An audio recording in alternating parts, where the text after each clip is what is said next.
What if the first global financial collapse wasn't caused by ignorance, but by design? 300 years before crypto and Wall Street, a British company invented the blueprint for modern financial manipulation. It promised infinite wealth, controlled the government itself, and left a trail of bankrupt families, suicides, and political scandals that redefined money forever.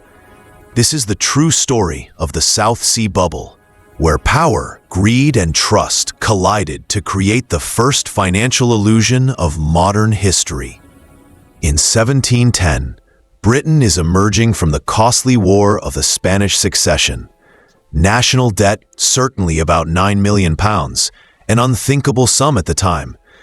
Parliament wants a way to shift that burden off its books and into the hands of investors.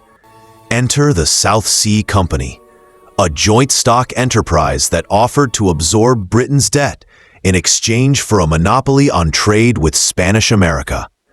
The deal was simple. On paper, the company would profit from trade and use those profits to pay investors interest on the debt. But no one asked the real question. What if those profits never existed? South America was rumored to be overflowing with silver and gold. The South Sea Company promised Britain access to it through its exclusive trading rights with Spain's colonies. The truth?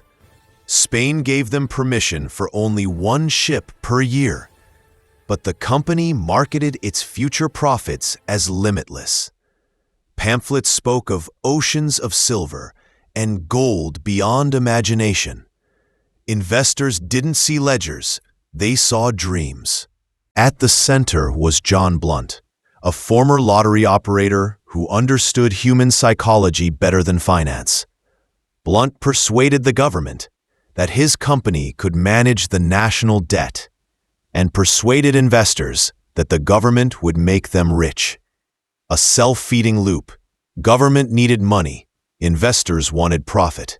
The South Sea Company sold both the illusion that each could provide the other. The company began a bold innovation, issuing shares that could be purchased on credit.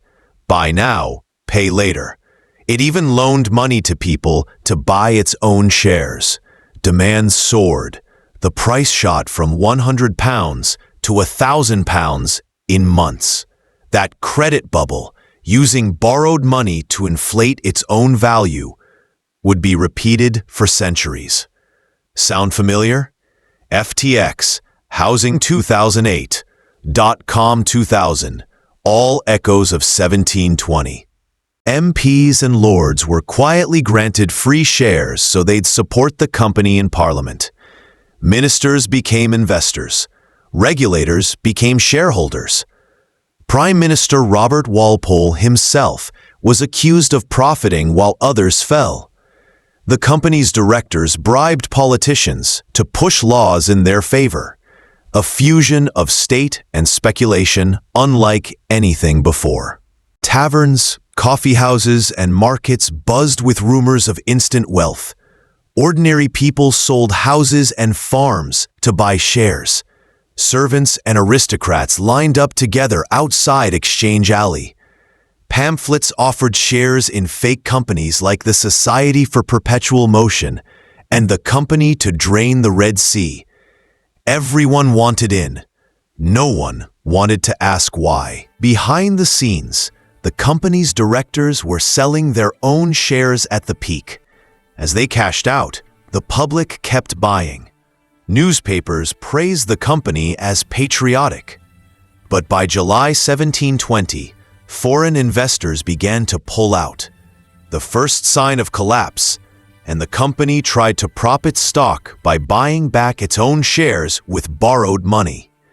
The illusion could only last so long. September 1720. Prices plummet. £1,000 a share becomes £100. London erupts in panic. Families lose everything. Banks call in loans. Fortunes built on paper turn to ash. Suicides spike. Parliament is in uproar. The illusion of wealth collapses into the reality of debt. Among the victims was Sir Isaac Newton.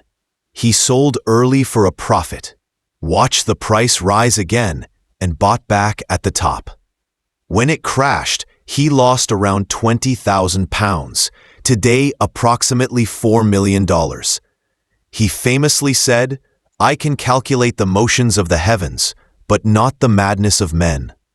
His loss became a metaphor for the entire age. Parliament launched an investigation. Evidence of bribery, embezzlement, and insider trading filled rooms of records. Several directors were arrested. Their estates were seized.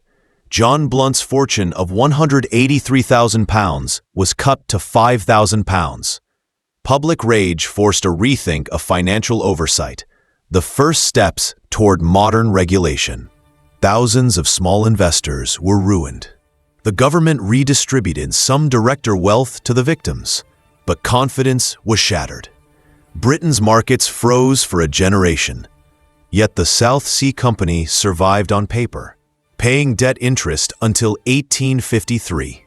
The illusion never fully died. It just changed form. The real mystery wasn't the numbers, it was the mindset. How did so many educated people believe a fantasy? Psychologists call it social proof.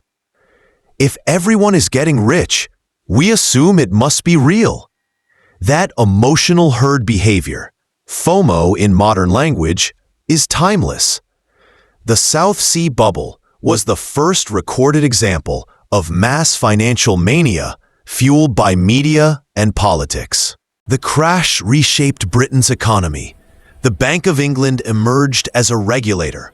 Walpole used the crisis to consolidate power, becoming Britain's first prime minister. Future speculators studied 1720 as a lesson in both fraud and opportunity. The bubble also spawned new literature, pamphlets, satire, and cartoons mocking the madness of greed. The South Sea Bubble was the world's first financial mirage, and its aftershocks still ripple through every market today. But here's the question: why do we keep falling for financial lies? Next on MoneyLore Insider, we uncover the psychology of deception that connects 1720 to FTX and beyond. Would you have invested in the South Sea Company if everyone around you was getting rich? Comment below, and don't forget to subscribe. MoneyLore Insider, where finance meets mystery.